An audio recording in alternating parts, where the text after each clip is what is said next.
যাদের ভিসার মেয়াদ শেষ হয়ে গেছে বা শেষ হবে আর যারা দেশে আছেন ছুটিতে তাদের জন্য এই ভিডিওটা। আসসালামু আলাইকুম রহমতুল্লাহি বারাকাতু। দেশ ও প্রবাস, আশা করছি সকলেই ভালো আছেন। আমিও আলহামদুলিল্লাহ আপনাদের ভালোবাসায় খুবই ভালো আছি।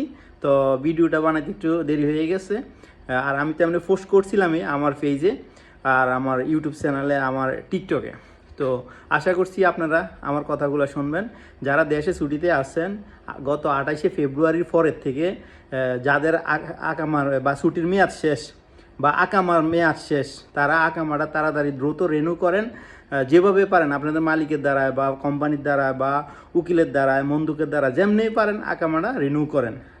আর 3 মাস পরে কিন্তু আপনাদের আর কোনো কিছু করার থাকবে না। আর যাদের মনে করেন ভিসা নিচে নতুন, তাদের ভিসা মেয়াদ শেষ বা মেয়াদ অল্প কিছুদিন আছে বা 10 দিন, 12 দিন, 20 দিন এরকম আছে, যাদেরটা শেষ তাদের জন্য, এবং কি যাদেরটা শেষ হবে যদি আসতে না পারেন এর আগে, এই কথাটা আর কি বাংলাদেশ দূতাবাস কুয়েত।